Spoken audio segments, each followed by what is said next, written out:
I keep telling you, you're going to be first. I know. Is it happy holidays to everyone out there and to you, Captain?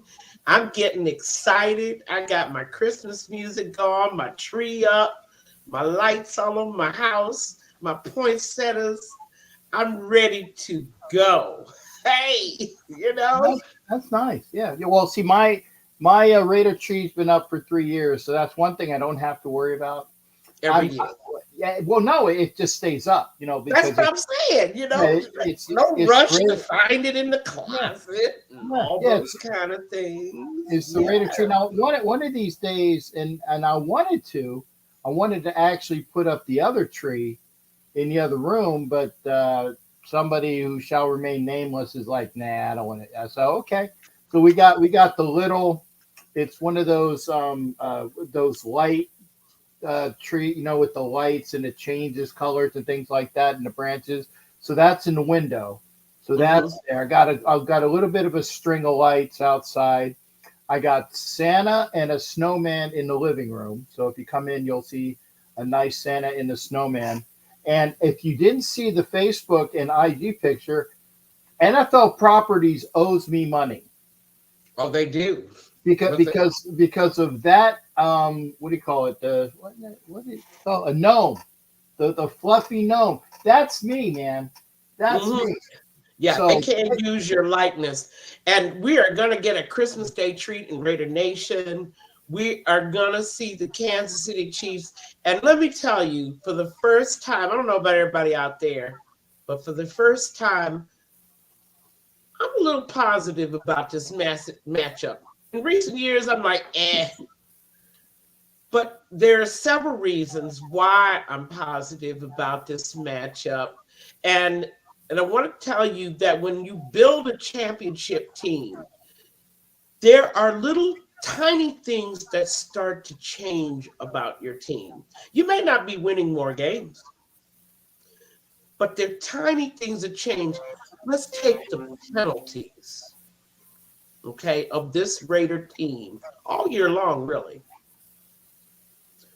Penalties, Captain, I don't know about you, but penalties mean two things. One, you're being outplayed, right? mhm, You're snatching, grabbing, doing crazy things to stop from getting beat, or you're afraid, so you false start, or you try to get off the line, to beat the guy because he's manhandling you.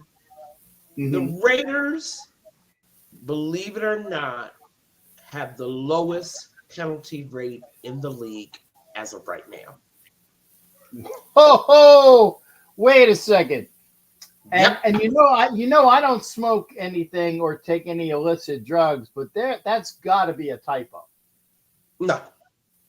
Well, And I then it saw it can't be all that. year long. And Uh, this is if we have one legacy from McDaniels besides intense hatred for the New England Patriots, just amplified. But mhm. another legacy that McDaniels left behind, and I give the devil his due, he brought those penalties down.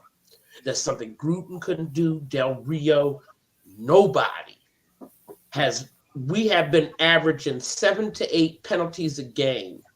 And Captain, I do not have to remind you once again of our experience in Tampa Bay. You and I sitting shoulder to shoulder, That's 20, right. 23 penalties. Oh my goodness.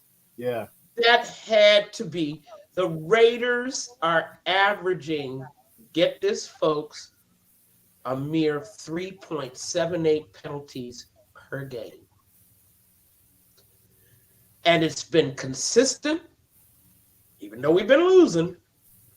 And I'm telling you, it's the little things that build a championship.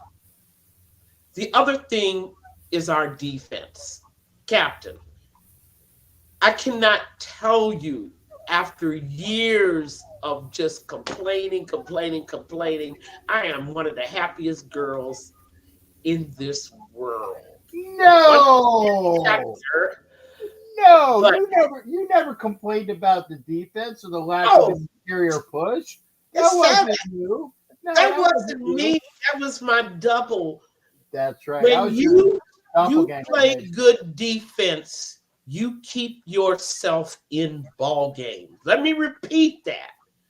When you play good defense, you keep your team in the game. Look at what happened against Miami. We had a shot to win that game against a team that has been blowing the doors off of everybody else offensively.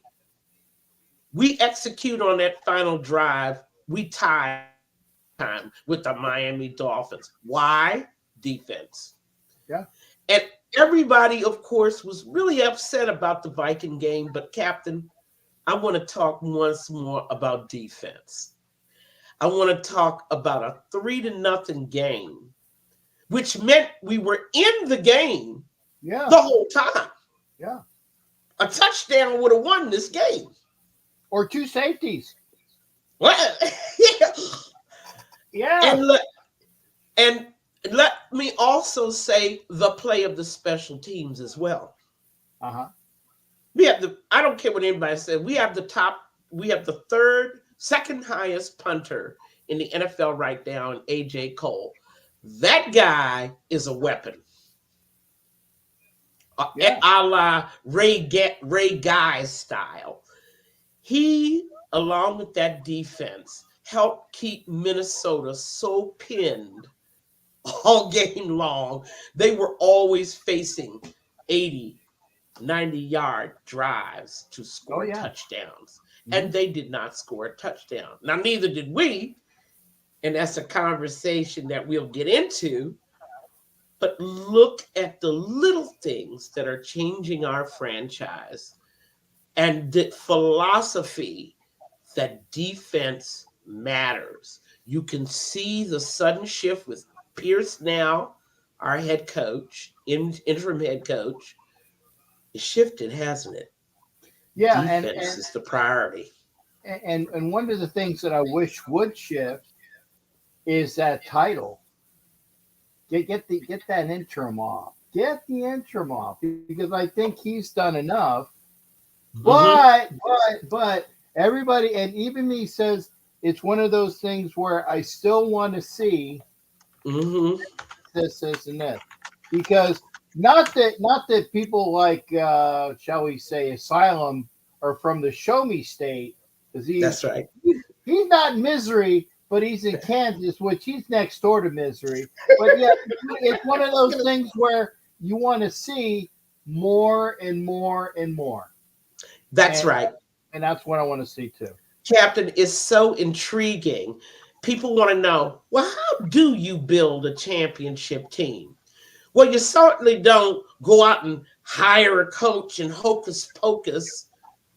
In 1 year, you've got a championship. That only happens in San Francisco. And as we well know, the ride lasts maybe 2 or 3 years, and then they're back down to winning 4 games a year again. Up and down, a roller coaster. How do you build a dynasty that consistently wins games and keeps you in Super Bowl contention? Two things that I see that are positive steps in that direction. Penalties, of course, the special teams, along with that defensive emphasis on the team. Now, we can talk about that Charger game, Captain. I want to know. And by the way, I have a question for the audience, and I hope they weigh in. If you were to name an offensive MVP, who would you name right now? I don't want to hear about it. I know who the defensive MVP is. Everybody's going to say Crosby. I want to hear, if you have an offensive, who is your choice for offensive MVP for the Raiders? That's what I want to know. Captain. First off, don't be so. And again, I like Crosby. I like the intensity that he brings. Okay, what? and him and his mom and me are, I'm not name dropping, but me and BRB, we be tight. We be tight. But if we're gonna go with maybe the 1 and the 1A, because everybody forgets about a boy, he's a man by the name of Spillane that keeps that defense charged. Spillane with Crosby is kind of like the Phil Villapiano and the Ted Hendricks. You know, Ted, they're both linebackers, but Crosby playing that rush guy. And you know, how Ted and Phil were always kind of like feeding off each other there, you know, in days. I think it's kind of like Crosby and Spillane feeding off each other to get everybody else to do their job. So there you go. Yeah, Spillane would be, but I want to talk about that Charger game. Okay, let's do that. Let's talk about offensive line. Okay. Oh, he's bringing me down, man. Oh, he's bringing me down. What did you see that they were doing differently that they hadn't done in the previous 14 weeks? Well, I saw one thing that they did do that they didn't do in LA. And that was keeping a certain person with the number 52 from getting shot. Okay. You know, I'm just saying, you know, it became 50 who again for the game out in Vegas. You know, it was 50 who, and then you saw all of the little pan. And I didn't see it because I was at the game. The pan and shot of Khalil looking downtrodden and upset, and it's like, oh, what was he upset about? That he didn't get his sacks, or that his defense, he gave up 63 points? Well, and a lot of that, yeah. But granted, technically, their defense only gave us 63, 53. No. Minus 14. Let's be fair. That's what I was going to say. Because our 49 defense rose to another level in that game. As I said to people before, defenses have 3 levels. First is just competence, everybody doing their job. The second is turnovers. Okay? When you can cause turnovers. But the third level is your defense scores. That is a defense that's playing on a high level. And they scored not once, but twice. Not one, not two. No, actually 2. Yeah, I was going to do the whole LeBron thing, but, you know, it stopped at 2. 2 scores. 2. And 2 scores. But let's go back. You see, I had to watch that game 6 times on film. And then I had to go to someone's house and get me a clicker so I could really slow down the motion, because I needed to see what that O-line was doing different. Where 4 days before, they didn't know what a pocket was. Okay, they couldn't spell pocket. 4 days later, I get the perfect arc of a pocket around Aiden O'Connell. How is that possible? 4 days later, one day I'm rushing for 30. Our leading rusher, Jacobs, runs for 34 yards. 4 days later, the leading rusher has 69 yards. And oh, by the way, it is now running back by committee, which we were doing in the John Madden days. In the good old days when we were actually winning Super Bowls. But let's go to there. What would our line doing different? I wonder if anybody knows. Let me tell you, start off first. Everyone was involved in blocking. That includes the running backs. Yeah. And we're not just talking about, I have I'm out for a pass. I'm a wide receiver. Why should I be involved in blocking? No, everyone was involved in blocking, even Devontae. They understood, especially if you're in that slot position, you got to chip somebody on the way out. I saw Bolden do it. I saw White do it. I saw Abdullah do it. You're going out in the flat for a pass. You got to chip somebody. You got to hit somebody on the way out. Mm-hmm. Exactly what they were doing. This perfect arc, okay, that we were talking about was augmented by the tight ends, both of them finally figuring out that they have to block like O linemen, okay? Mm-hmm. And they have to sell it if the pass play is to them. They have to sell it by the stance that they get in at the line of scrimmage. You should see the way Meyer sold his. It was Academy Award winning. Mm-hmm. The way he gets into a stance, he actually takes on a D lineman. The D lineman gets pushed. He pushes him inside, and then he breaks off into a pass pattern. All of Mm-hmm. that happened within 5 seconds. Okay, that was another thing I saw different. And I want people to go back if they doubt. How did we get that boy time to throw, which he has to have, okay, in order to be successful? How did we get the ball to Trey Tucker for not one, Captain, but 2 touchdowns? Mm-hmm. How do we have time to throw those balls? Why was the Charger defense tricked by something that they should have seen on film, which was Aiden passes to Jacoby Meyer? And what does Meyer do? Instead of a wide receiver screen, like everybody thought, he stops. And what does he do? Not only that, on the way out, Devontae on his pass pattern on that play, that trick play, 2 of them. Devontae chipped 2 linebackers on the way out.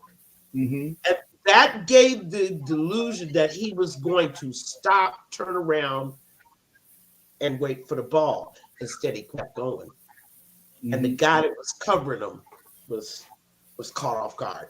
He thought Devontae was going to go inside. And instead, he just went right around to the corner of the end zone. There was Meyer. Yeah, but the other thing was, and you forget though, that Meyer threw Devontae his first pass. What was for a first down, where Devontae was at the sticks. So it worked twice with Myers throwing the ball to him. But the first time Myers runs that route, Devontae runs that route directly, okay, from the wide receiver position. He isn't trying to fake it inside. Mm-hmm. He just runs directly to the stick, and there's Meyer with the ball. That works. But at the goal line, you gotta, like I said, Academy Award performances. You have to sell them something that's not there. Well, actually, Peggy, I wouldn't call it. I mean, yeah, it is an Academy Award performance, but it's only an Academy Award performance because that's what they're supposed to do each and every time. It's not that they're selling something and they need to be on stage with an Oscar in their hand. It's like that's what you're supposed to do each and every time. You go out, you chip, you go out, in your tie-in, you make sure you hit the bastard in front of you before you go out, and then you worm and wiggle. You find it. You find the area. I said with Devontae going across the middle, Pam, there's 1. Pam, there's 2. And then I'm going around and I'm still catching the ball. If you're in my way and you're not wearing my color uniform, I'm going to come and greet you in such a way that you're going to know that I'm here. So that's the way it is. That's the way it should be. We're talking about things the offensive line did differently against San Diego that they hadn't done all season long. Third thing, zone blocking. Did you see it? Did you see the zone blocking? First time this season, especially on the runs. Okay, I'll take your word for it because again, Peggy, when I'm at my vantage point. Yeah, that's right. Captain is in the house. Yeah, and again, I'm not saying that because you are watching. Plus, you get the replay and the second replay, and the schmucks talking over the top of the replays. I just see it once, and I just see man on man, helmet on helmet. I can't tell honestly, if it's a zone scheme or a power scheme. I just see guys hitting each other. So I'm just saying, whatever they were doing well that they hadn't done. This is why Brasillo is the O-line coach is still on my most wanted list.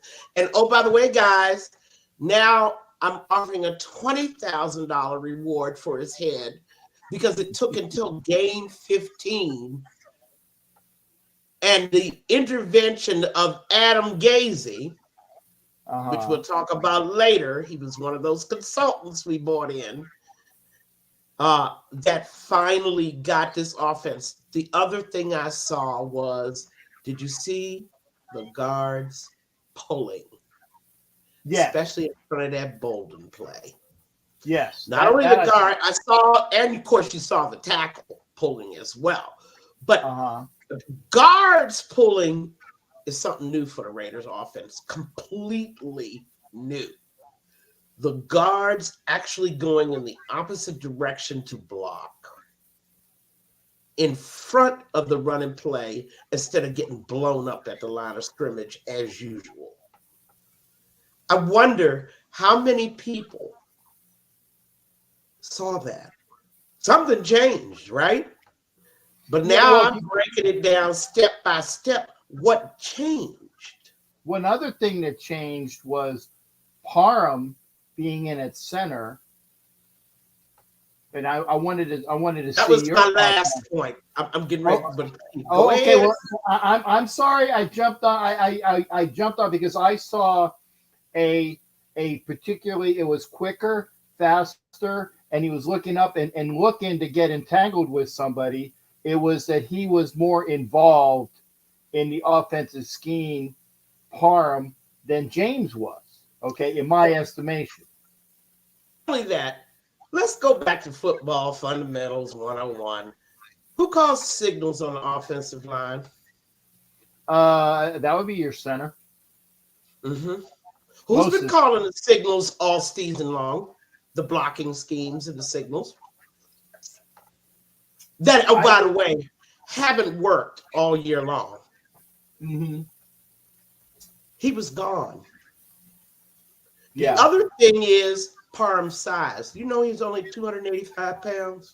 Yes, and that was my next thing that I was going to ask about because again, he doesn't belong at any position but center at 285. The other thing that you're saying about, because again, that was my next kind of tidbit, is the fact that you're saying that we need more ass much on more the offensive line.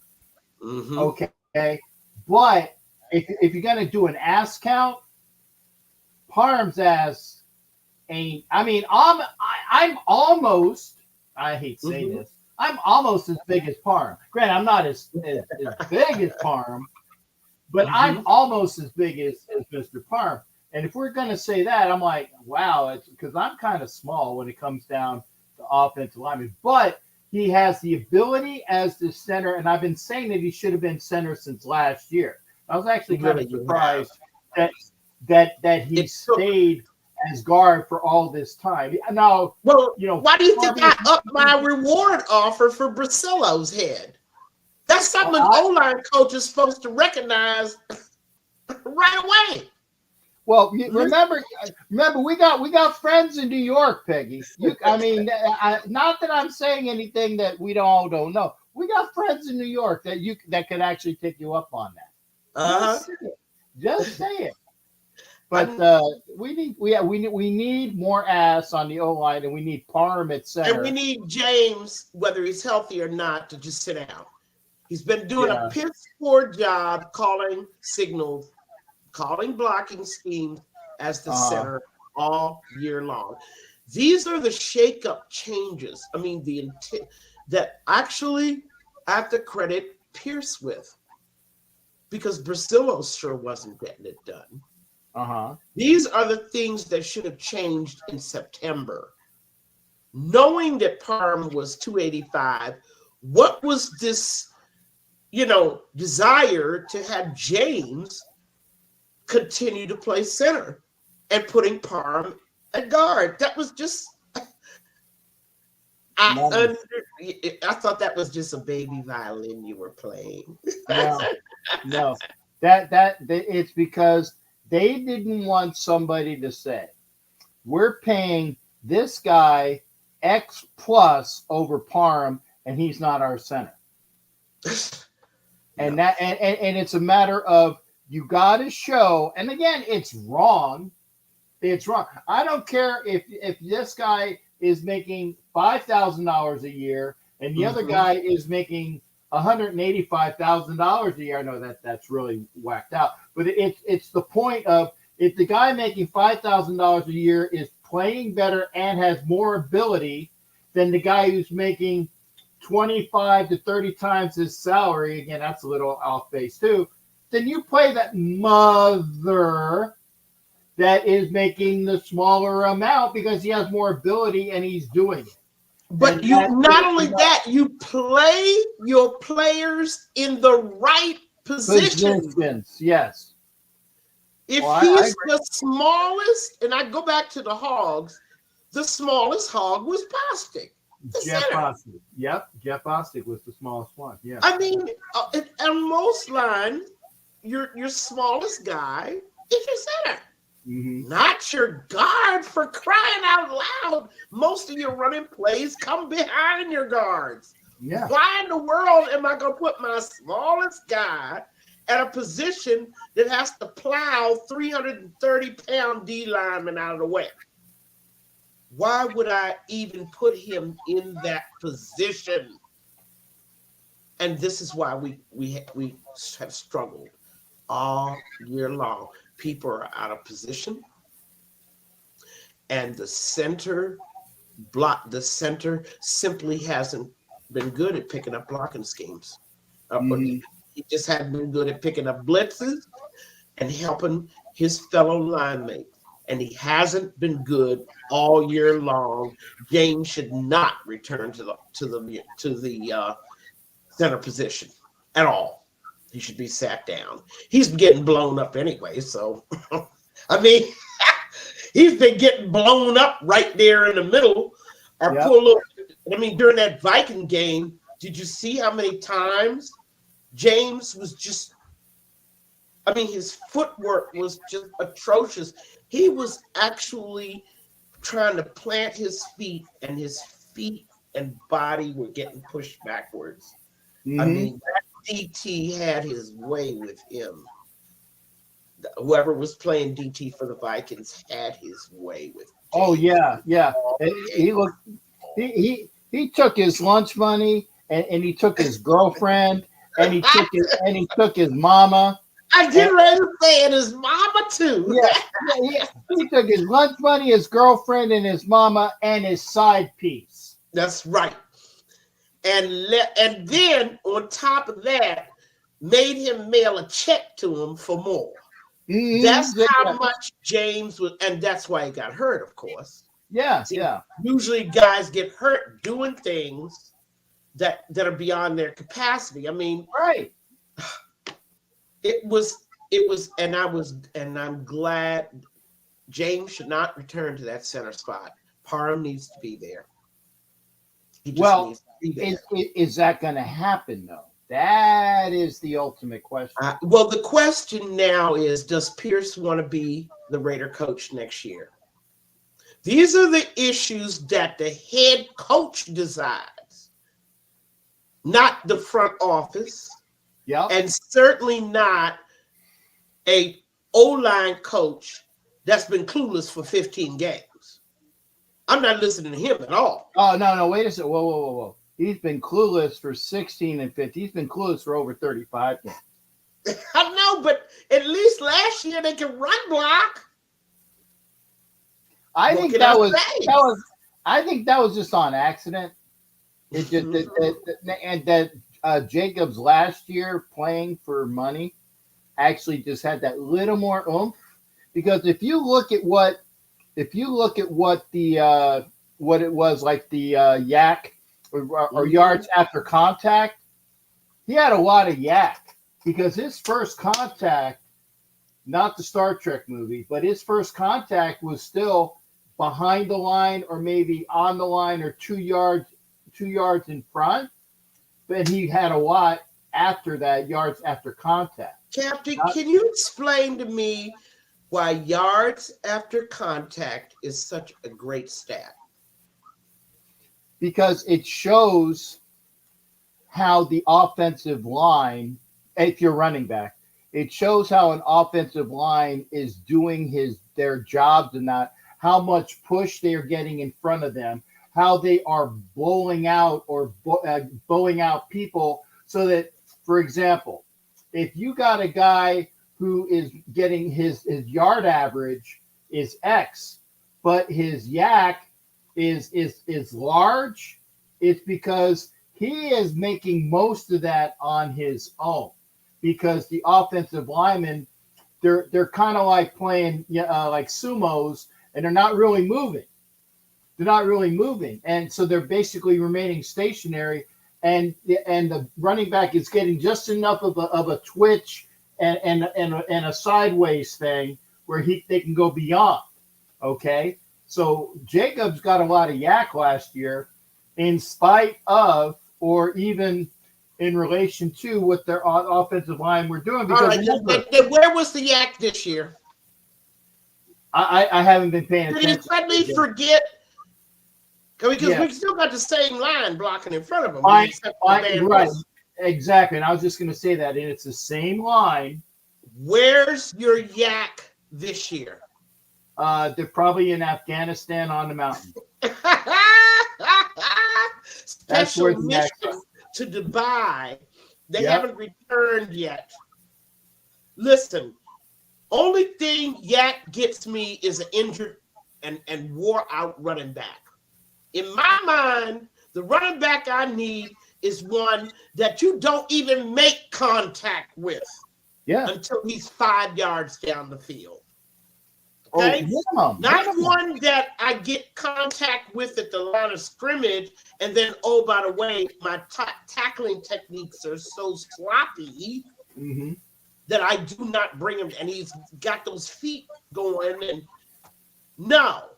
That only gets me a worn out and hurt running back. And as it turns out, if anybody was listening to them talking about the stats about running backs who have breakout seasons, the season afterwards, they totally regress. Why? Because the physical strain.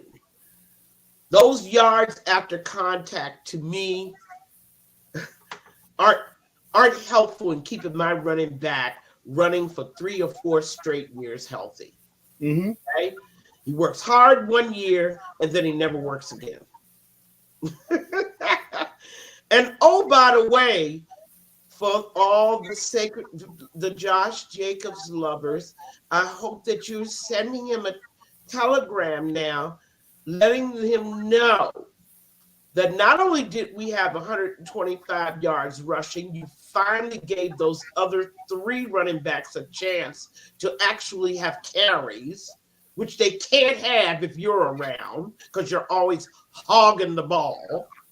But the other part is, and we scored 63 points, and you weren't anywhere on the field. Okay? I am not by any means saying that Jacobs isn't a good running back. I'm saying this year he hasn't put in the effort. And you can talk about the blocking of the O-line all you want. The fact is that the great players, the Pro Bowlers, they never use that as an excuse. You think that when people played the Chicago Bears with Jim McMahon, as their quarterback, like they were scared of him, that they didn't stack 7 men on the line of scrimmage for Walter Payton? Did you really believe that when they played the Houston Oilers, that they didn't stack 7 men on the line of scrimmage for Earl Campbell? No, they stacked about 9 and 10 on the line for Earl, and it still didn't get them done. Still didn't get it done. Do you think that played a Washington Redskin team with Joe Theismann as the quarterback? Ooh, I'm scared. And John Riggins didn't stack 7 men on the line of scrimmage every Mm-hmm. time. Yeah. Listen, the great ones, they get theirs. They don't use an excuse, oh, they have 6, 7 men on the line of scrimmage. My O-line can't block. They make their holes. If they see they can't go up the middle, they bounce it outside.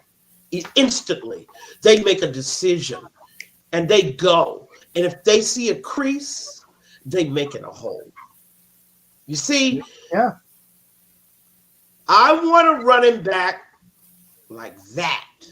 And I really think you've got it in Zamir White. As they say, he's a downhill runner.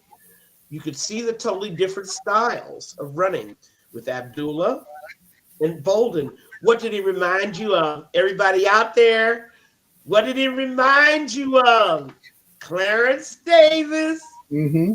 Mark Van Egan, And Mar Hubbard. Yeah. It reminded me so much of those days where we did running back by committee in the 60s and 70s.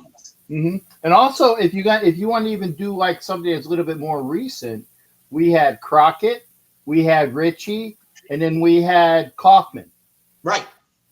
Same thing. We had the whole spear of who you wanted in that particular moment, and we had the bruiser, the guy who could move, and the guy who was kind of like an in-betweener that can do a little bit of both. Okay. And when you had Crockett, when you had Ritchie, when you had Kaufman, and when you had Wheatley, there's another one that you just couldn't stop because you didn't know what it was going to be, because and they all had the same good amount of ability. They all could block, they all could run, they all could catch. And these are the things that I knew I was never going to see under McDaniels.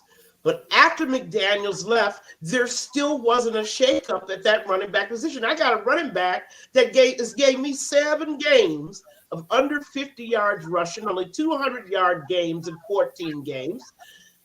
I got to shake things up. I got to do things different.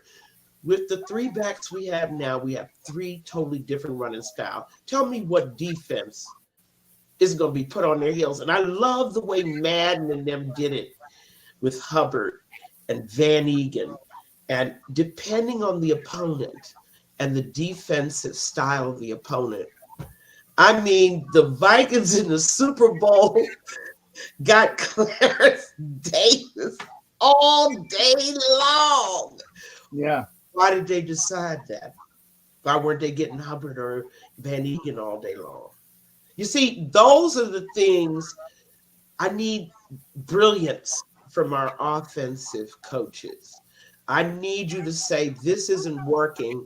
I'm sorry, Josh, but you'll have to split the carries with X. Well, actually, Peggy, I think, and again, far be it for me to say this, but I think we have seen the last of Josh Jacobs. I hope so. Wearing a Raider uniform, be it 28 or 8, because of the different things that need to be done. And the fact is, he made it his 12. What was it? 12 to 13, I think, was what his contract was this year on the upgrade. But we need to spread it around for the capabilities of RBC, and I think that we'll be fine with Zamir White. We had the kid who was on the IR and he was Brittany Brown. Well, no, Brown. Not just Britton Brown, but the other kid that was out of Texas was like UTEP, and I can't remember his name, who was lightning fast, and he was IR'd, and he has capabilities as well. He was the speedster, and I'm sorry, I cannot remember his name. But yeah, we got Britton Brown. We got Zamir White. We got Abdullah, who is like the guy that, with all of the guy with all the stuff. Yeah, I don't want to, I can't have a discussion with people who are blaming the O-line for Josh not being able to run. After 15 games, that becomes an unacceptable excuse. It's unacceptable. because I know good running backs find a way to get theirs. Mm-hmm. They all some there are going to be games where they're going to be ineffective. Granted, their running style the defense is ready for. But what the Raiders offensive coaching didn't do is they didn't shake it up. They Mm-hmm. didn't give them another running style to deal with. When you saw that Jacobs was ineffective, why do you keep sending your troops up that hill? Go to another hill, get a different set of troops. You have to get up. I mean, you have to run the football. Mm-hmm. You have to run the football. And if for some reason Jacobs is ineffective, you've got three backs sitting on the bench that they aren't ready for. They haven't done any film work on them. They don't have any film on them. They don't know what you need to run the football any way you have to. And if that means the sacred cow does not get his carries, then he doesn't get his carries. Not for that game. We'll certainly bring you out next week. But see, all of this is to please a player instead of running the football and helping your quarterback and helping your team score. Are we going to really put his feelings ahead of the team? I mean, I ask everybody that question. Should the team be more concerned about a player getting his carries than running the football, scoring points, and winning games? What's more important? I mean, I think that we are. And you say we might have seen the last, but I'm scared because I still think they're going to still try to give Josh the ball. If he comes back healthy, because Josh is chomping at the bit right now. He never wants anybody to take his carries. Where he acted with Kenyon Drake. Never forget, they had to take him out of the game. I never forget, Versace had to take him out of the game because he was having fits. Because Kenyon Drake, remember in 21? Oh, yeah. I remember tweeted, that. They took me out of the game. That kind of attitude, you're not more important than the team, man. Nobody's more important than the team, man. And if you can't run the football, I'll find somebody who will. And that should have been the attitude for 15 games. You're not getting it done. We got 3 other backs on the bench. I want you to address this because Craig thinks, and again, Craig, thank you for being here because it means that you're watching. We appreciate you. Craig says Zamir White is garbage and Josh is the leader. If he's leading, what's he been leading? I'd like to know what's he been leading. And the same with Adams while we're at it. What have they been leading? Tell me, what have they done? How have they stepped up in their superstar status with their superior skill sets to help this team score points? What have they done? And by the way, you don't even pay attention to people who want to trash Zamir, the Jacobs sacred cow lovers, because we don't know enough about Zamir yet. Yeah. We don't know enough. The guy had all 17 carries in 2022. 17 carries. And this year, maybe he's up. He had 16 carries on Thursday night. He surpassed in one game what he had all of last season. We just don't know enough about Zamir. Anybody who says that he's trash, don't pay no mind. I can't pay that any mind. You need stats to back that up. Right, and I'm just saying, Craig, I will give Zamir White props because I'm an SEC guy, and I know that Jacobs is also an SEC guy, but I saw Zamir White tear it up at UGA when given the opportunity, okay? And the fact is, with Zamir White on this team with Jacobs in front of him, he was never going to get a chance to play. Jacobs was never going to let that happen. Yep, exactly. The way So he you can't, acted, I'm his going to go back to the way he scorecard is acted with incomplete. Kenyon Drake. Mm-hmm. Yeah. He was never, as long as Josh Jacob was happy, Bolden, Abdullah, White would never touch the football. Mm-hmm. I'm saying the Raiders have got to stop that. We did that at the expense of not having a running game for most of the season. And we really have to stop doing that as a franchise. We're talking about champions again. The Raiders solved their running problem by simply doing it by committee. Mm-hmm. Okay, this game calls for this style of running back. This game calls for this style of running back. And sometimes I might give them both. Yeah. It depends on what the forte of the defense is on the other side.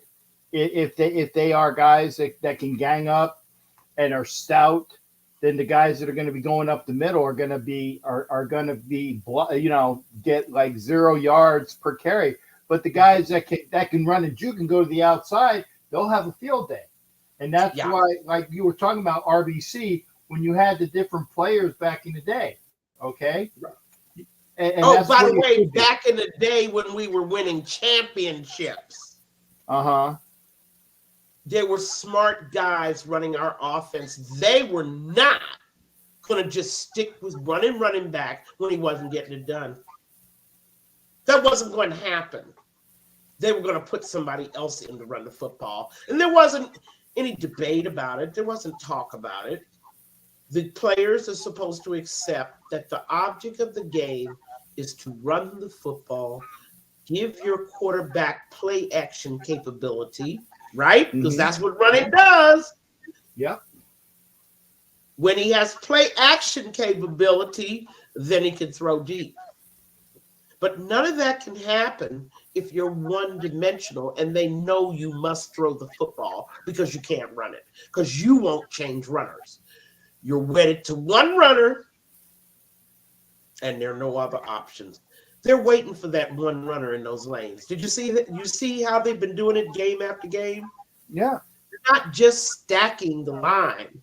They're waiting for Josh Jacobs and his style of running. Yep. They know he's not going to bounce it outside.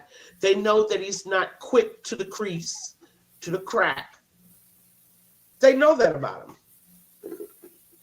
So they just clog up the running lanes, knowing that he's just going to put his head down and try to bull his way, right? Trying to get that, what you call that, yards after contact. They know he's going to try to bull his way. No.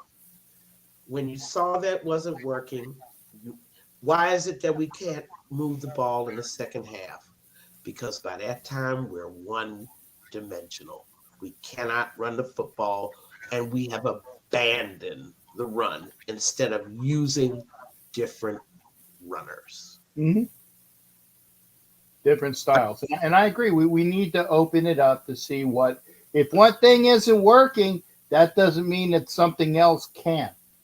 Correct. And it doesn't mean that you no longer can do that. And let's go to the same thing with Adams. Has anybody noticed how his routes, by the Minnesota game, his routes had shortened to 7 to 10 yards?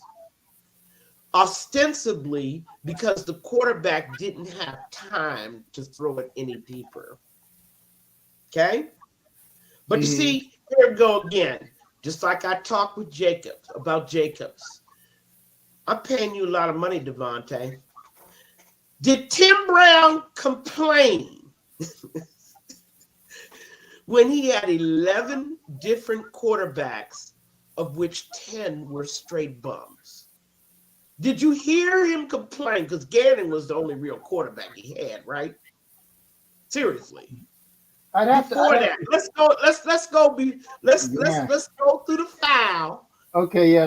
Let's see. Well, you had Gannon. Think about it. Myra. 98, right? He drafted in 98, right? Yeah. I mean, there's so many. It'll make my head swim. Tim Brown had 11 different quarterbacks. Did you hear him complaining? Not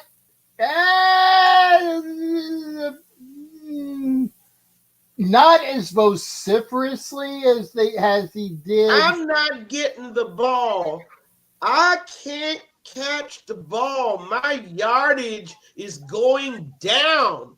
Do you know that Adams has had 7 games, just like Devontae, Jacobs, of 50 yards less of yardage. He had 2 one-catch games. Uh-huh. You see, my leaders, they can't do that. And again, but and also for those that are saying Devontae this, Devontae that, it remains to be seen because again, I didn't get a chance to chime in earlier when you were talking about the MVP of the offense. Yes, we're still back to that. Number 16. Jacoby Meyer. Number 16. God does it all. He does everything. He's not afraid to block, something I have rarely seen Adams do until Thursday. Seriously. And did you see in the Minnesota game, see, you were in the stands, Captain, but those of you that were watching at home, did you see how even the commentators noticed how Adams would give up on routes? And if it wasn't going to him, he was unconcerned about helping out with blocking or anything else. Mm-hmm. They showed him casually walking across the field after the ball had been completed to Meyer. He wasn't running, he was walking. You see, that's not a leader. That's something else. I don't know what it is, and I'm not questioning Devontae's professionalism in the slightest, nor Jacobs. I'm saying I need more from my leaders. Yes, you're going to have to walk on water. Turn wine into water, or turn water into wine, right? Raise the dead. Yes, I demand that from you because all the great ones did it. Great players make big plays in big games. They do not disappear in the second half. They just don't disappear. At some point in the game, they step up and do something where everything has been shut down and suddenly they make the play. The play that busted wide open. Say what you want about Renfro. Okay? Mr. Fumble Machine, who, oh, by the way, got targeted 2 times with 0 catches. Okay? He was the only one that stepped up in the second half of that Minnesota game. The others couldn't be found. Okay? And I'm not saying why and all that, but at least Renfro was trying. The problem with Renfro is he tries too hard. Yeah. I'll get with that. Yeah, because again, take a couple, and let's go back because a lot of people would say, yeah, Mike, and we know we're talking about the last game, but let's go back to that Minnesota game. Let's go back to 2 plays. To 2 plays. Had Renfro not fumbled, that's a chip shot field goal, so that's 3 points. But let's go back even earlier. And I can't remember which defensive back it was. I think it was the same guy who did the pick 6, Jones, the one that took Peter's place. Go ahead. Right. He dropped what would have been another pick 6. I saw it against the Vikings because it was in front of me. Mm-hmm. It was in front. Had he not dropped that ball, that would have been 6+1. And I kept saying the entire Minnesota game. All we need is 1 play. Right. 1 play. And those were the 1 plays I was talking about. You know, and again, I get it. Yeah, I love the fact that Renfro is out there, you know, and he's doing all those things. But that 1 play fucked us. Excuse my French. And had Jones gotten that pick, that was the one play that we would have won 7, maybe 10-3 had it come down to that. That would have been a win. So one play is all I was talking about. And unfortunately, we didn't have it against Minnesota. That game was like going to the dentist and having the attendant scrape your teeth, scrape your teeth, and then, for good measure, pull them without Novocaine. That's how painful that game was for me in the stands. One play, and I kept saying one play, and those were 2 of the one plays that we should have had. So it's unfortunate. And again, these are team efforts. But I noticed that great players make huge plays, and we have all season long needed guys like Jacobs and Devontae to step up and give us a play, just one play to break it open. And they just couldn't. They just could not deliver. And perhaps we deserve to be where we are. What is our record now? 7 and. Well, we're 6 and 8. We're 6 and 8. Right. Perhaps we should be 8 and 6. Okay? No, probably even better than that. Right. But for somebody, anybody stepping up and making a play in countless games, the end of that Miami game, right? I mean, we're really we're really talking about things like people making plays. And while we're at it, let's talk about the 3 blind mice. Okay, the brand new that are 6 games old, who people want to heap all this criticism on, excluding the guys that have careers of 4, 5, and 6 years. Okay, we're talking about Pierce, 6 games old. Hardigree, who by the way went up to the booth, right? They put him in the booth on Thursday night. Lo and behold, it was a miracle, right? Lazarus coming from the dead. Bo, we're talking about Bo Hardigree. All of 6 games. And of course, we're talking about our young quarterback, Aiden, who, by the way, is a competent little Boilermaker. He got a skill set. He's not going to wow anybody with his fantastic Madden video game skills of breaking off 60-yard runs. You won't see that from Aiden. You also won't see terrific, on the run scrambling 60-yard bombs for a touchdown either. Whoa. He actually threw that big bomb. Yes, he did. Actually, he's hit Turner a couple times this year, and even in the preseason, bomb.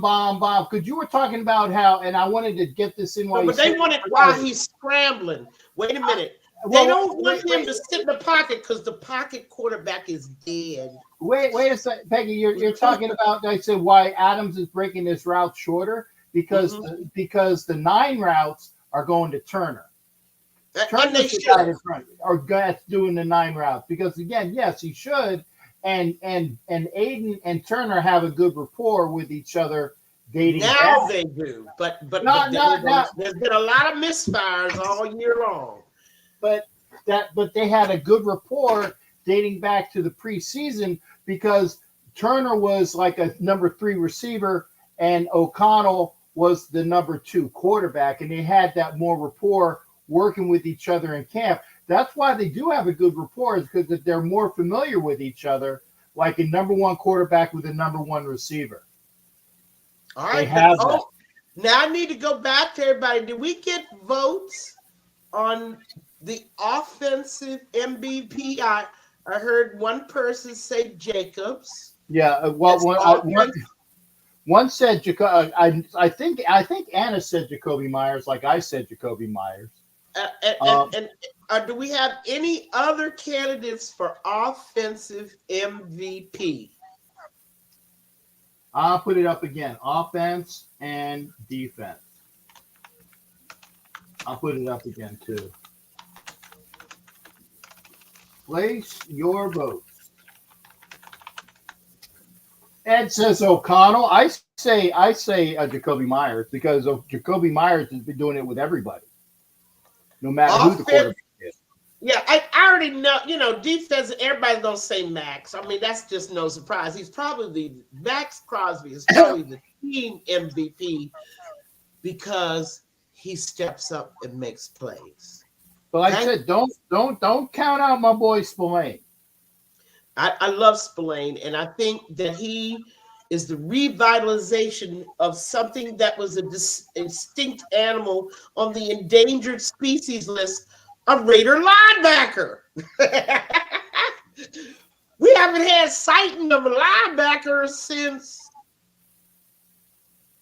well, I can't even think. I'm trying to go. Now I'm going back to the 20th century. Yeah, I was gonna say, and I love the fact he wears Villapiano's number. I just so apropos. Oh my God, those guys were living. Well, Ted Hendricks was a linebacker, for God's sakes. I mean, if you want to talk about it, but again, we're talking offensive MVP. Someone said Mumford as offensive. Asylum. Okay. Said Jacoby first. Okay, there we go. Anna. Thank you, Anna. I mean, I vote for Meyer at this point. Yeah, okay? I think Jacoby. I would have loved to vote for our little rookie tight end, but he just needs a little more time. He's way behind because McDaniels did absolutely nothing with the tight end position, despite having legendary tight ends. He absolutely acted like he did not know what a tight end was. We're finally discovering that the tight end is a weapon. Imagine if McFired, because again I won't denigrate him anymore. Imagine if McFired had used the tight end like the Lions have used their rookie tight end, who's leading the league in everything. Okay, the kid from Iowa, and I can't remember his name, but he is what that kid is doing in Detroit is what Mayer should and could be have done from jump. Oh yeah, you're talking about Laporta, right? Yeah, Laporta. There you go. Mm-hmm. Well, and the way that the Vikings before our cousin and your cousin got hurt, T.J. Hawkinson was coming on, right? He's not in Minnesota anymore. Excuse me. The way the Lions are also, where is Hawkinson now? He's in Minnesota, right? Yeah, he's in Minnesota. Yeah. He used to be in Detroit, right? Yeah, he got they the drafted him. Right, he got the big contract, and that's why Laporta went to Detroit. But Laporta. But I believe that we had a coach and an offensive coordinator that knew what to do with tight ends, I believe Meyer would be at the same developmental point as Laporta. Yes. I think he has that potential, and he has the size, and he can block. Okay, that's the other part of that.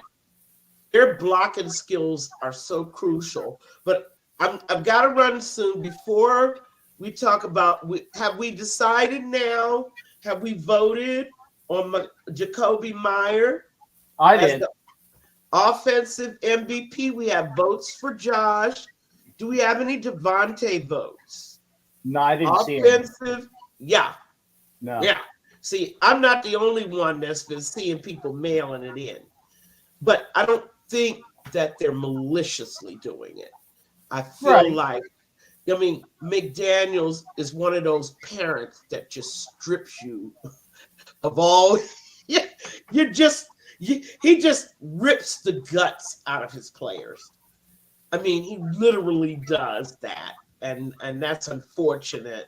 I think what happened to Josh was he felt so badly by the way he was treated by Ziegler and McDaniels in the You know, negotiations. I think that, and I was watching this movie last night because I'm a movie guy, Uh and huh. and I portend to see it was One Flew Over the Cuckoo's Nest, and to me, Josh McDaniels or Josh McFired reminds me of Nurse Ratchet. Yeah, you see where I'm going with this? It's like Yeah, somebody but like, she was a clever one though, and just like well, okay, McDaniel, very clever in their evil. there you go. And it's like, but she would do things just to mess with people and, Exactly, and, it and was keep them down and calculated. keep them down and keep them down. That is like what McFired has been doing all these years, keeping them down, keeping them down, keeping them down. And Stripping so, them of their desire to play the game. Even yes, yes, that's Nurse what he did Ratchet. to Carr last year, by the way. And I Yes, saw him do it yes, slowly but surely. Carr began to doubt himself, yeah. and that is exact. And it was like the evil Dr. Frankenstein, laughing. Now I have him where I want him. His soul is bare to me now. I can That's right. make him over in my own image. And that was the kind of coaching I think that just stripped the spirit out of this offense. I really believe that that's what happened to them. But we have to remember, in my last moment, we have to remember this is a Raider team. It hasn't quite decided what their identity is. They're still finding it. And you can tell from 0 points on Sunday against the Vikings to 63 points on Thursday against, and let me make sure, a Charger team that knew their coach Illusion. wasn't Yeah, gonna. Yeah, they knew that Billy Bob wasn't going to survive Black Monday. oh yeah, yeah. And I said I'm going to get two things from you before you go, Peggy. I talked to the Charger fan that was behind me at the half, and I normally don't rub it in, and when this was really rubbing in, I said, why don't they just fire him at half to take all of because he's gone. Just fire him at the half. And the guy said, "Nah, we're going to stay with him all year." Well, he was wrong about that because he was gone the next day. Okay. The second thing I'm going to ask you, Peggy, is before you go, your Mhm. thoughts on that Christmas Day game against the Kansas City Chiefs. Like I told you at the top of the show, I haven't been more hopeful that we can beat these guys. Not only because the Kansas City Chiefs have managed to defang themselves. Mm-hmm. Okay, it's been fun watching them become mediocre. And this is something that they did to themselves. Mm-hmm. I don't care what anybody said. The departure of Hill had to take a toll. The And the other enemy. thing, right? But Bieniemy was the blow this year. Yes. But the first blow, I believe, was the departure of Hill. Hill does so many things so well, Mm-hmm. and it drives the secondary crazy because they can't cover him. Nobody can cover him. Okay, it's doubles, triple team, doesn't matter. But that was the first blow. They kind of said, but they didn't bend over. Bieniemy. We now know that Matt Nagy is no Bieniemy. Not even close. But the other thing that happened to Matt and Mahomes in that offense, you know it, when you have to pay Kelsey, Mahomes, and Chris Jones $150 million, how much money you got left for a top wide receiver? None. All them guys, Palmer, Tony, all. First of all, some of them I ain't never heard of. First time they appeared, Yeah. I call them the $2 million a piece crew. Well, actually, there's one guy that is very well known because he starred in the movie Unnecessary Roughness, and that was Stonehands, MVS, Marquise Valdez Scantling. Don't throw it to Stonehands! The first time that I feel that we can beat the team. The other thing is the off the field stuff going on with Kelsey and Mahomes is outrageous. And the Kansas City management needs to put an end to it. But like you reminded me, Captain, when the Chargers fired Staley, actually, Captain was sad that they fired Staley because he wanted him to stay as coach. I want him there. I want him there because here's the reason why they had taken a perfectly above average team that should be in contention for the AFC West title year after year with the players that they have on that team. Them and the Chiefs should be going like this each year in contention and fighting it out for the AFC West title. Captain was upset when he found out they got rid of Staley. He's like, "Oh shucks, hi Vicky." Yeah. I mean, it's just one of those things. But here we go. We want the off the field distractions to continue with. Let them keep shoving Taylor Swift in our faces so that Kelsey can be completely distracted. Did you notice how he has disappeared from that offense? He hasn't disappeared, but he's taken a step back, and they're actually throwing it to he's not dominating the way he was before, scoring 2, 3, 4 touchdowns like he did against us. Right. Or 4 touchdowns on 20 yards. Yeah, right. Like Kittle. Man, Kittle's having a hell of a year, man. Yeah. Kittle's always been my favorite over Kelsey. But anyway, I say, Captain, I have to go with you. I've seen the light. We're glad to see this, I will never buy a State Farm policy ever in my life, but we're glad to see the off the field distractions continue for Mahomes. We're also finally glad that the NFL is seeing what a baby Mahomes really is. What a punk. Yeah. Self-satisfied, smirking little punk he really is. Yeah. And we're also glad the rest of the NFL finally knows that the refs been handing Kansas City games. Once they start calling those holds, once they start calling those illegal formations that we've been seeing for years uncalled, I don't know, Patrick might have a serious meltdown. I'm sure.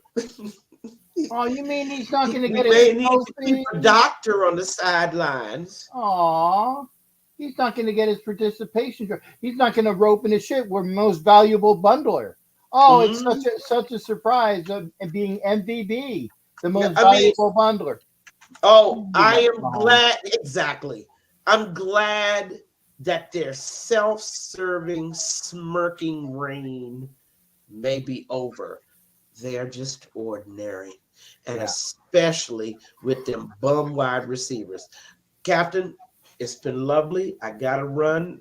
You know I'm getting ready for the holidays. I told you I got my Christmas cookies that I got to bake all day tomorrow. Woo! Send some. Hey, send some. I am in the pipe. Send some here. All right, guys. If you got one extra or two, man, make it 2. Send a 2 extra. You got my address, and just I know. I'm making some macaroons and some Oh, snickerdoodles and oh, some double chocolate chip cookies. I am rocking and rolling tomorrow.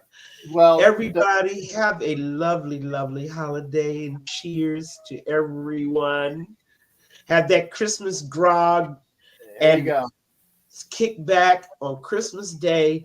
And I hope And we're a able W. to take that smirk And a off of W, hopefully. Kermit's face. That's it. You Kermit, know, Kermit Darling with the W on Christmas Day for the Raiders. we of course you can tell we despise the Kansas City Chiefs. So that I've learned to despise them over these years for a lot of things. Anyway, we'll be talking soon, Captain. It was great. Gotta run. Goodbye to everybody. Merry Christmas. Merry Christmas, Peggy. You Bye. take care, honey. Thanks again. Thanks for Bye. being here. 2 weeks, too. We'll see her in 2 weeks. We'll see. You'll see me then. 2 Bye-bye. weeks. All right. Take care. Bye, Peggy. Happy Merry Christmas. I love when Peggy's here. This is the show. Now you got to deal with me. Now you got to put up with the old man. I'm sorry. I'm not as effervescent. I'm not as effervescent. That's okay. That's okay. If you want something, and there were people that were popping in, put me on. I want to talk about it. Okay. Now you can. Up, see, and here you go. Don't forget, you can catch Peggy on the Cage Match show tomorrow. After I do my show with the Wild Wild West, that's on tomorrow, Wild Wild West, 7:30 Eastern, 4:30 Pacific. Be sure to pop over to the Cage Match show, which is with Asylum and Oakland Raider Savage. Oh, yeah. Oh, yeah. I can't do it justice, but I tried. You got Savage, you got Asylum, you got the Cage Match tomorrow on their channel, the Cage Match. Tomorrow. That's after Wild Wild West show. So make sure you get that. But for those who want to pop in, if you got something you want to say, yo, Dre, I got something to say. I ain't saying what he said after that. But it was anyway, hit the link. Thank you. Did I get the link up? Yeah, yes, I did. Hit the link. We got 40 minutes. We can talk. We can talk for 40 minutes. I want to say thank you for Anna's in here, Viggie's in here, of course Asylum's in here, Cool Kev is in here, Mike Sarah, FTC, got you, brother. Good to see you. Ed, thank you, brother. Ed. And I said, Ed, gosh, 2024, need 2024 to be better than 2023 and 2022. I need some positivity. Cool Kev, thanks for being in here. Who else was? Oh, Willie Wayne and Craig Gilmore. Do we keep Harris? I think we do. Sam, I'll get to you in a minute. Facebook user. I don't know who this is, but thank you. Come on over to YouTube. That might have been Vicky. But a Facebook user, come on over to YouTube. Who else was there? I talked to, as said Anna. Okay. Anna was, but she was, yeah, okay. Sarah. Who else? We'll make sure I had Craig listed. Thank you. It's not a Craigslist, but it was Craig listed. Wild Turkey was in here. Good to see. Yes. Good to see a Wild Turkey. Who else was here? Going back to the show. To the beginning. Doc Cabral, good to see you. Good night to you. I'm sorry I missed you. And Matt Marinovich, as always, MVP commentator. Tom Coughlin is helping Bo? Really? What's your source on that, Matt? I haven't seen that. But wow, I thought Coughlin was wasn't he? Hey, Tom Coughlin, hey, if he's getting help, good on him. Good on him. Okay, Raider Ron. Thank you for being here, Raider Ron. Thank you, sir. Saying Peggy's preaching the facts. Good to see that as well. I'm going through this. You see Billy Harris. I said Billy Harris. Craig, I saw. Am I missing? Am I missing? Did I miss anybody? I'm hoping I didn't. I'm scrolling. I'm scrolling. There's been a lot of comments. Thank you. Remember, if you like what you see, like, share, please, please. Talked about turkey being in here. Not just turkey, but the wild turkey. I'm keep roll. Warriors for Lord Wells. Okay. What's up with you? Thank you there, sir. I had not seen you in here before. Thank you, sir. I hope that you're still here. If you're still here, hit the comment section again. I know Anna Diaz was here because we allowed her. She said, "Of course, come on in." I'm hoping I'm done. Steve, Houston Raider Steve was here. Good to see you there, Steve. And speaking of Steve's, also Hollywood was here. JB was here. Okay, Asylum will come back in a minute. Like I said, Hollywood was here. See? I think I should have JB and then Hollywood. Yeah, they did play loose, and Saf was in here. Thanks, Saf. I'm going through. I'm almost done. I want to make sure I get everybody. I don't want to miss somebody. Oh, Valerie. Good to see you, Valerie. Yeah, she was there at the game. So we had quite a few. I want to make sure. Am I missing anybody? I hope not. There we go. Okay. That is Mouseketeer roll call. I got everybody that I saw. If you are here, we're here, and are watching when this is a replay, thank you for being here. Like it, share it. We're here. I'm going to be here tomorrow,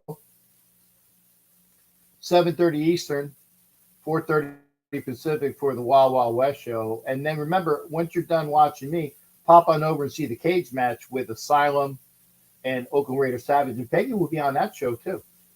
If you don't get enough of Peggy, you can see her on the cage match. Did I say Billy Ayers? I hope I saw Bill. And Mike Sarah. Okay, Clayton. Hey, Clayton just popped in. Clayton to see you, my buddy Bronco fan. Yes, there are Bronco fans that are cool. I know. It's not sacrilege, but hopefully. And Clayton is such a fan, and he is a true fan, that he will come in even. Did Vicky, do I need to send you my email address? Vicky, I'll hit you up, Vicky. Raiders signed a young defensive tackle. Okay, John Leon's back in here. Okay, if you want to, like I said, hit the link. I'm going to bring in the dude who looks older than me, even though I think he's younger. I'll we'll find that out. I think he's younger. Asylum. I'm younger than you, Cap. I'm younger than you. I look old. You know, that's because I had kids and shit. You know, all that. You know, I look old, but my knowledge when it comes to Raiders football is like I'm older, but in the end, you know, I'm still a young pup compared to you. Okay, I was gonna say I thought I had some decent knowledge. You know, you got even more knowledge than I do. You saw a lot of this shit live. I've had to, do my research or catch all those specials that are on ESPN or whatever. But that's the thing is, as there's a segment on my show called Know Your History, or actually it's Know Your Fucking History. You got to know your dropping the F-bomb immediately. Good on you, man, because we are on all of this. We're not on Roku, by the way, so because we're good. But hey, come on, that's it. You can bleep that out. I'm sorry. Me. I can't. No, we're good. Fuck it. We're good. I'm like a sailor. I can't help it. It's just part of my language. If there ain't no F-bombs or swearing, then people think I'm sick.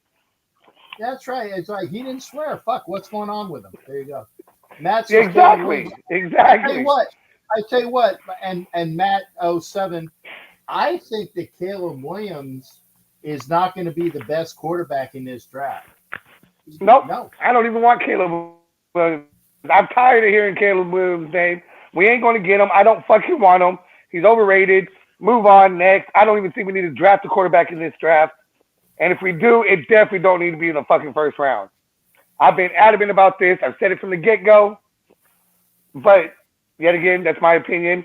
And we don't know who the coach is going to be and what they want to decide to do. So it's out of our hands. My wants don't fucking matter when it comes to this. That's right. And until Mark calls me up and says, Cap, what do you want to do? My opinion don't mean shit. My opinion don't mean shit. Now, you can send him my email so I can give my opinion on it too.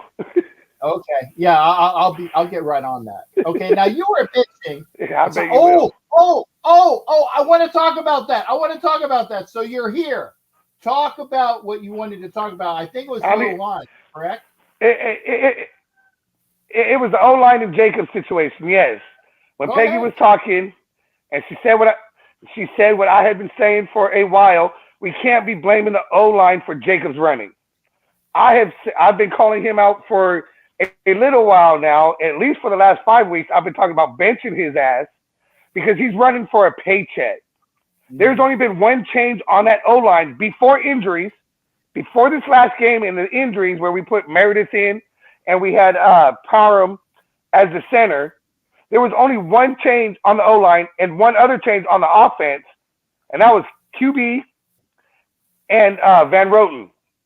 You can't tell me Jacobs is not running for a paycheck, trying to stay healthy for his next team when he has the same offensive line and blame the offensive line for his running.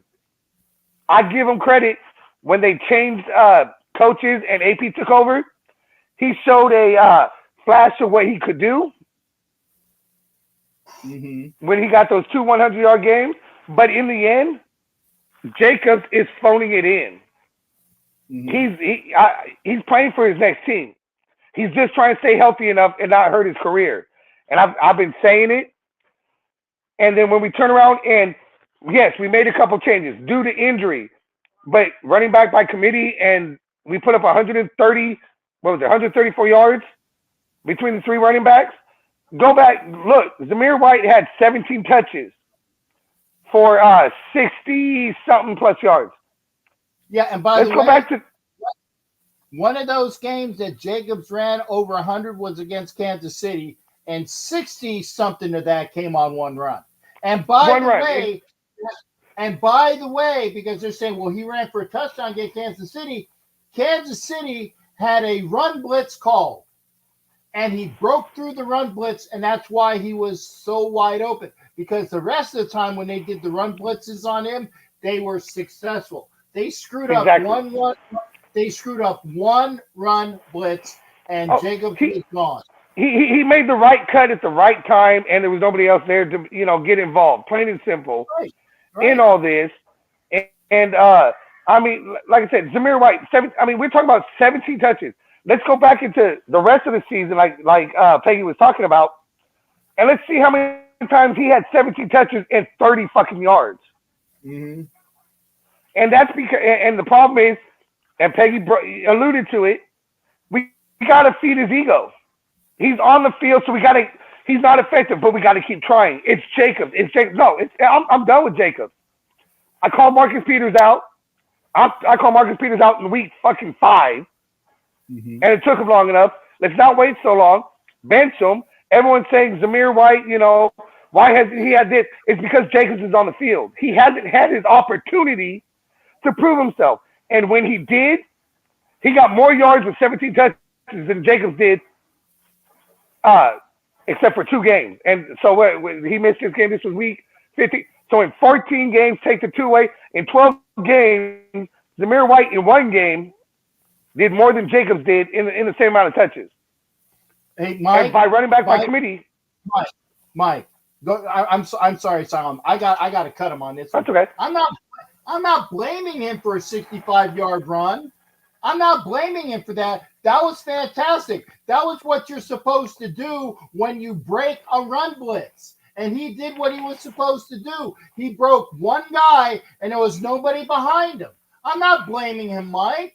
Come on, Mike. Don't do that to me, man. But he had over 100 yards against Kansas City, and 65 was on one fucking play. And then the rest of the carries, 2, 1, 3, -1, -2.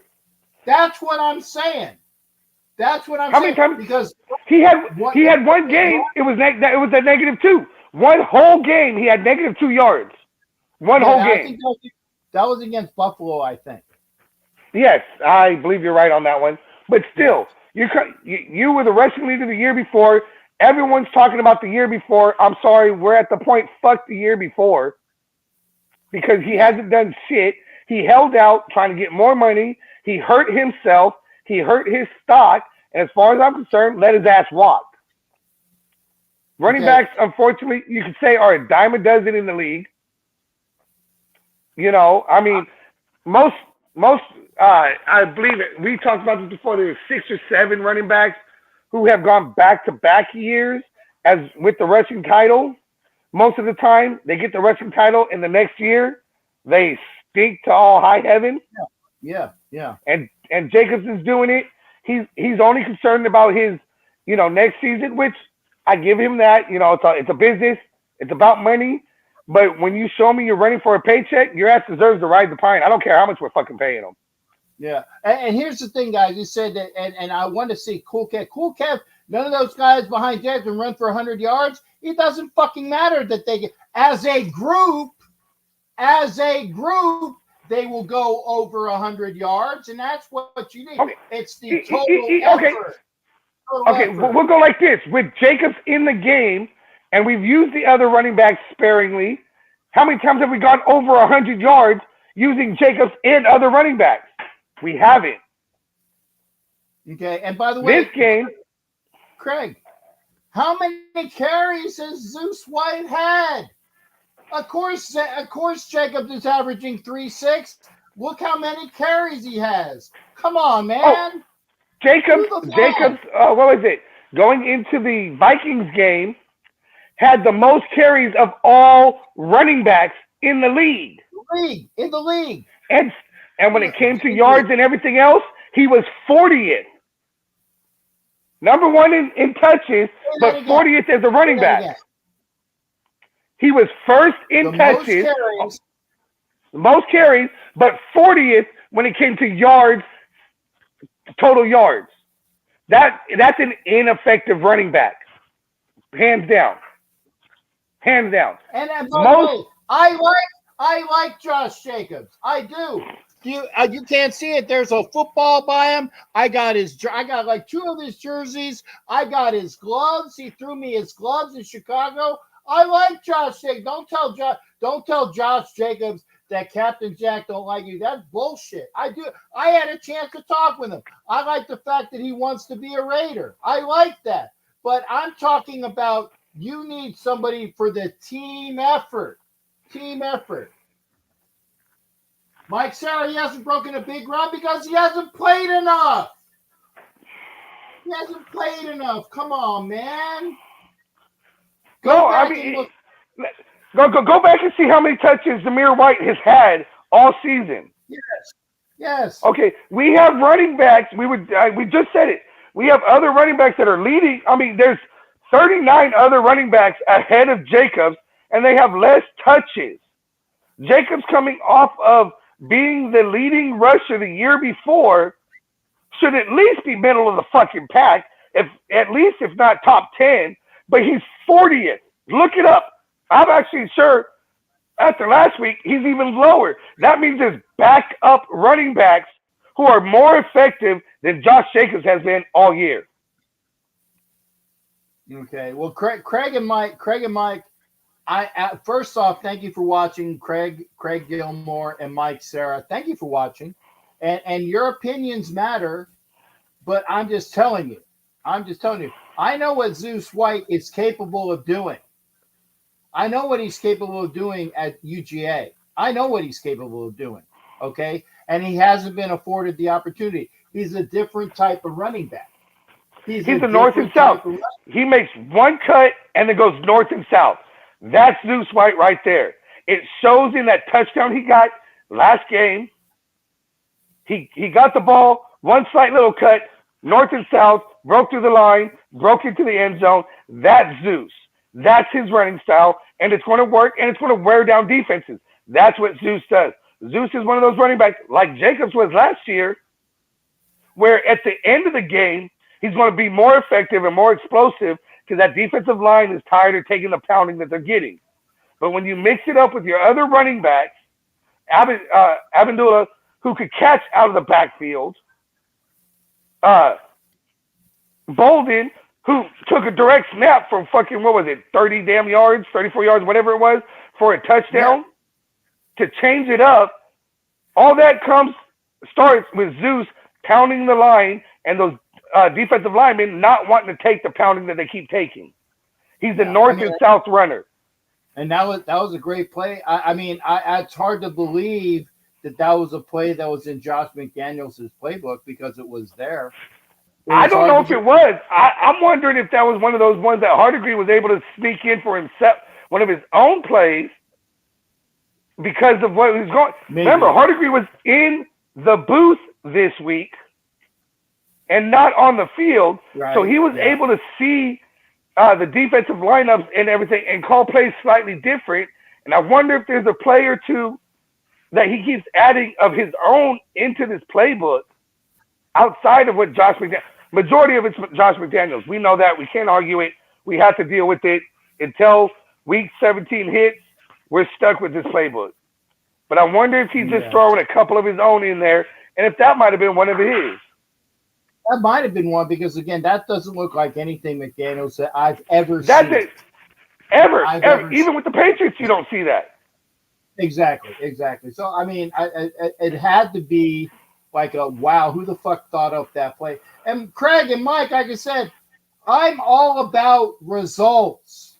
I don't play fantasy fucking football. I don't play fantasy football. I'm all about getting the win, getting the W. I want the results. Just win, baby, right? I do play fantasy football, and when it comes to the Raiders, I don't give a fuck.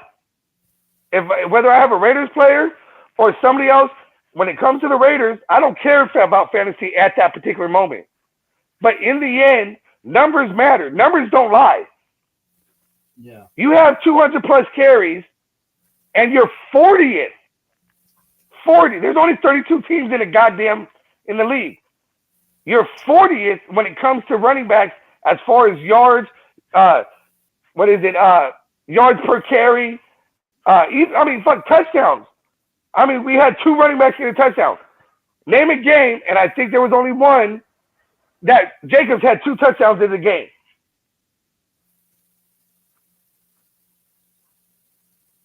Yeah, see, people here are thinking that we're hating on Josh Jacobs or we're hating on Devontae Adams. I'm not hating on anybody. I'm talking about fucking results. If you don't like what we're talking about, seriously, if you don't like what we're talking about, then come on in. Yeah, Craig, that is true. He's not good at picking up the blitz, but that Amir Abdullah is, and that's why he's in. Who's not good at picking up the blitz? Zeus is not as proficient at picking up the blitz. That is true. Why is that? Why is that? Because he hasn't had the time to be able to be in the game, to be able to learn how to pick up. He's even said at the beginning of the season, if you listen to any of his interviews, that's a part of his game that he knows he has to improve on and is trying to improve on. And the only way you improve on that is by being in the game and actually picking up the blitz. Okay, hey, Craig, Mike, Sarah, come into the show. I talked to all of us. And Craig come into the show. I know that Mike Sarah was in here because he said fuck this, I'm coming in, and Mike Sarah was here. Come on in the show. We got some time. Come in the show. I will. There's the link again. Hey, I'll go head to head. I'll step out and let them have their say. If you guys want, we're trying to get a segment on my show called, an actual cage match. Come on my show tomorrow. We'll go head to head in a cage match. Yeah, there you go. That's another opportunity for you to go one-on-one in the cage match with Asylum. Prove your point. That's more. Hey, Asylum, when is your show tomorrow? Well, our show's usually 7 o'clock Central, which will be 8 o'clock Eastern, 5 o'clock. I'm sorry. Yeah, Eastern, 5 o'clock Western, Sometimes we run a little late, but that's the general time. Tomorrow we should be on time. It's our we're having special guests. We have Peggy being on tomorrow. We might have Demon King on tomorrow, and we might actually have Raider Man on tomorrow. So we've been looking for somebody to go. Actually, what started it with Miss Peggy was me and her were supposed to go head to head in a cage match over Marcus Peters. Unfortunately, the Raiders listened to the show, cut Peters like I was saying, so they kind of eliminated the cage match. But me and her disagreed about Marcus Peters, and we were ready to go head to head. And trust me, going head to head against her, I was going to need my homework. Hey, Craig, thank you for that. Like I said, I appreciate everybody. I give people the opportunity to come in, and Mike was in here, and I said if you want to come in, please do, because I let everybody voice their opinion, because and if you guys don't believe me, the gentleman by the name of Francisco Pancho, the unbelievable stupid prick that he was, I gave him the opportunity to come in here, okay? And I dropped his ass because he was a stupid, brain dead motherfucker. And he was, saying that he's going to meet me in the parking lot to show that he was more of a Raider fan. And come on, man, that's come on. First of all, it goes back to one of my segments. Know your fucking history. There's a history when it comes to Raiders fans and super fans. You're one of the OGs. I mean, I've been doing this as a super fan, believe it or not, going on 10 years now. And I'm still, low end, considered even a rookie. I don't question anybody's fandom, but I'll question their fucking knowledge. Yeah. Well, like I said, but it's come in. And Mike Serra has been on, and I appreciate that. Craig Gilmore, you can come on. Anybody come into the show. I will put the link up again. Let Captain know. I'll go head to head with you. If not, I'll step out and let you speak your piece, and I'll say my shit in the comments. It's okay. Yeah. I got my own show. I don't need it. You don't need my show. I got my own show. No, I was just going to say, I don't need to be on here taking up all the time. If there's people who want to come up and say something. I got you. And you know what, Asylum? I appreciate you coming in. I'm going to kick your ass out because you got your own show. You don't need my show. Hey, if it wasn't for your show, I wouldn't have my show. So I appreciate you for that, Captain. You know what? And like I said, I will try to come in tomorrow. I will try. Best to you. Best to Oakland Raiders Savage. Oh yeah. And tell his sister I said hi to. Oh, I'm sure you'll have your chance, Captain. I'm sure you will. Okay. Hey, take care, partner. We'll see you. All right. See you tomorrow. All right. That's Asylum. Remember, tomorrow it's the cage match. It's his YouTube show, The Cage Match. Asylum, Oakland Raiders Savage. They go there, and that's why I have my show. It's like, if you want to come in and voice an opinion, come on in. It's John. Look for The Cage Match. The Cage Match. I don't have. Let me see here. I don't have. Just look for The Cage Match on YouTube. Asylum got Captain in the belly. Yeah. Yeah. And he said, well, there was the who's got the better beard. Who's got the? Mine is more coiffed because I have a beautiful. I'm going to say this. I have a beautiful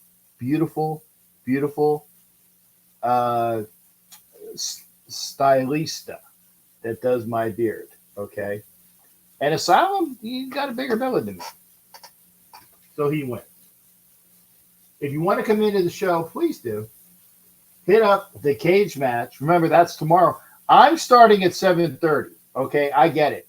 Please come in and watch Wild Wild West. Wild Wild West on my show, on my channel. It's not my show. I do a Wild Wild West roundtable with 3 other guys in the AFC West. I think it's a great show. And I don't do to say, oh, it is. It's entertaining. We all have great rapport with each other. We can't stand each other's teams, but it's great rapport. It was the angle, but the belly as well. Yes, it is. Yeah, he was doing the side view. I'm doing the full frontal, and it is well earned. Hey, that's a lot of food. It's a lot of years, a lot of food. So again, if you want to come in, there's only about 10 minutes. Only about 10 minutes. So if you want to come into the show, do it now, because I'm cutting it at 2 hours. Anyway, John, and one of the things. And by the way, Sean Kelly was in here. Thank you for being that. That was somebody I didn't get a chance to. John Leon was talking about as well that the Raiders signed a defensive tackle from the Panthers. Good to know, because we need beef. That's like the old expression, "Where's the beef?" Hey, Ed. Happy holidays to you, and Ed, thank you, sir. You know I'm a phone call away, Ed. If you guys have my number, I'm a phone call away. And I do answer most of the time. Most of the time. So if you're just getting over Hanukkah, if you're getting ready for Christmas, if you're getting ready for Festivus, if you're getting ready for Kwanzaa, happy holidays to you. We got the new year coming in. So there you go. I appreciate everybody being here. I said it doesn't look like anybody wants to come in. That's fine. I thank you. I do. I thank you for watching the show. See, Sean Kelly gets it. Thank you, Sean. Where's the beef? We need beef. We need beef. We do. We need beef. Little old lady just screaming, "Where's the beef?" We need beef. We need guys that are going to push the pocket. And I like the kid that we picked. He was on our practice squad. He played for Florida State. Oh, my God. I can't remember. He just put in. He just came in like Robinson. Robinson, that's his name. Yeah. Kid was pushing the pocket at defensive end. Coons is just playing like with his hair on fire at defensive end. Max has instilled that. Well, Nichols earlier, okay. Butler recently, okay.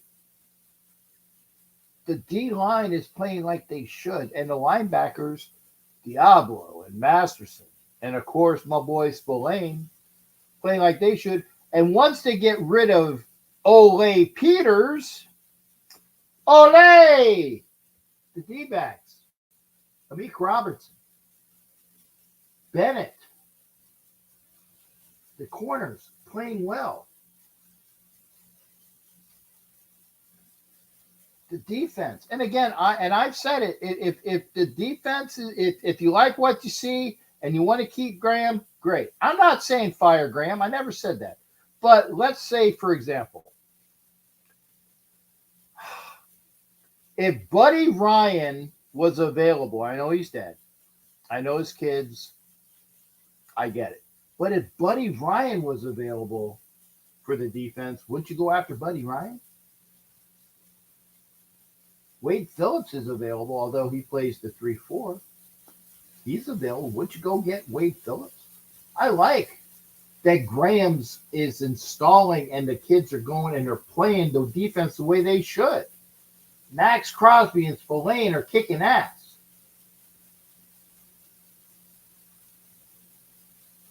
That's what I'm saying. And Johnson, the cornerback that we got for a flyer, right? For nothing from the Patriots. Had that pick six. They're playing well together. I get it. I get it. Okay, and cool, Kevin. Yeah, that's true. Bumfield. Get Bumfield. Bum's dead. But if you had a guy like that available, would you go get him? I like Graham. But then you have to weigh.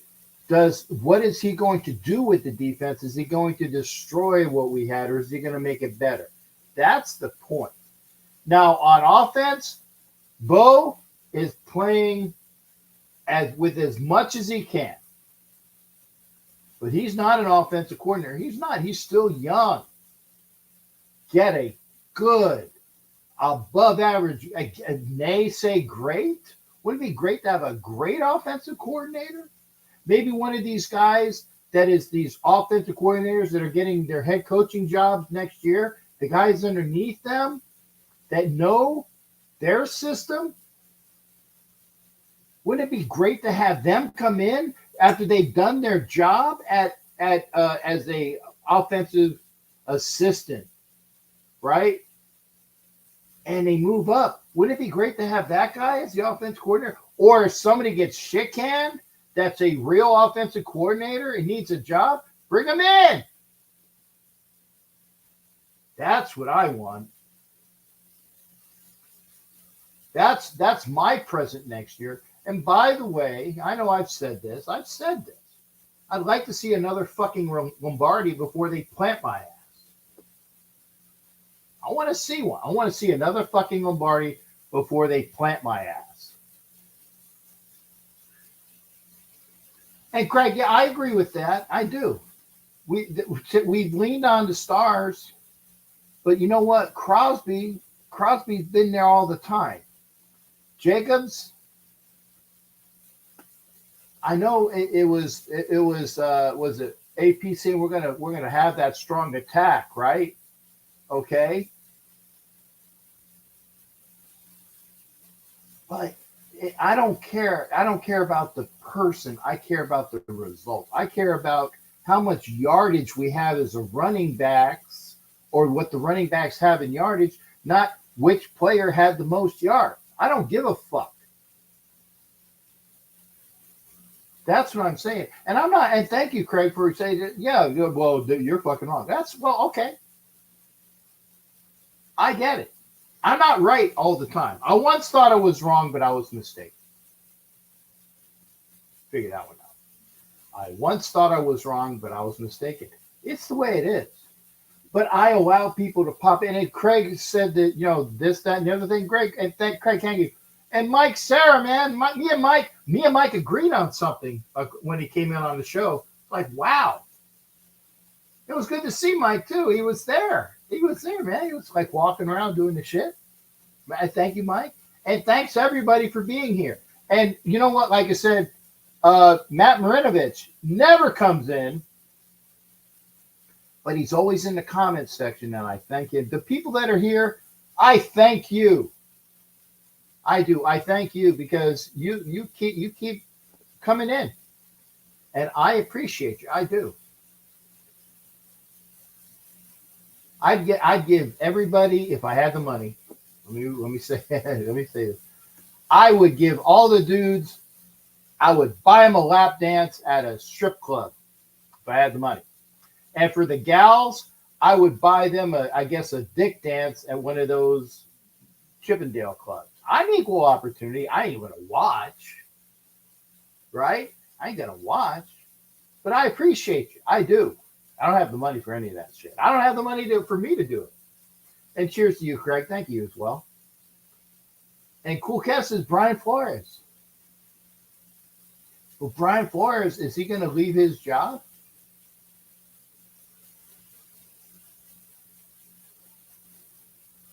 It's not up to us.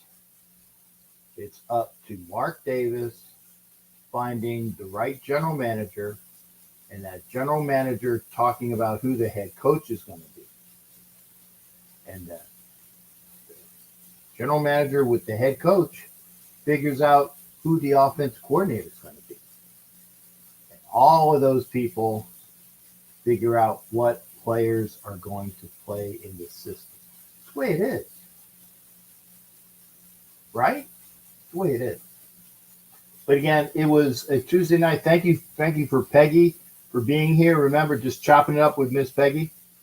She will be on tomorrow. The cage match, look at that, the cage match, sometime after my show. I think they're on like around the same time I am. But stay with me on the Wild Wild West. I'm just saying. Stay with me on the Wild Wild West show. Sorry, Asylum, I'll be honest. Wild Wild West starts at 7:30 p.m. Eastern. Cage match, I think, is at 8. But I'm telling you, stay with me. You're gonna enjoy the AFC West aspect. And then when we're done, come on over to go in a cage match. Is that acceptable, Simon? I think so. It's like a lead. So thank you again. And do we need the quarterback? Well, that depends on who the GM and the OC is and the head coach, right? We don't know. Because Mark Davis ain't asking me, and he ain't asking you either. You can bitch moan and groan all you want, but it ain't going to happen unless Mark Davis says you're going to decide. Okay, works for you. All right, thanks, Sal. Cage match tomorrow. Wild Wild West tomorrow at 7:30 Eastern. Then we got NFL Nation Live, 6 o'clock Eastern on Thursday, back to our regular time. 6 o'clock p.m. Eastern, NFL Nation Live, myself, Violator, and Rev Guru. And then I'm going to have a show at 9. Can't beat that with a stick. And then on Sunday, I'll do another show. And maybe on Christmas, depending upon when I have, if I have the druthers, if I can, maybe I'll do a show after Christmas. On Christmas, after the game. If it's on CBS, I can't even watch the fucking game. I got to put my other TV up and get it from, it's not on cable for me. Anyway, fuck it. See you tomorrow. Wild Wild West show, 7:30 Eastern. Thank you for being here. Thank you, Peggy, for being here. Thanks, everybody, for being here. Thank everybody that's here now. Thank you. Like it, share, push it up. Do all of the comments afterward as well. Take care, everybody. We'll see you tomorrow.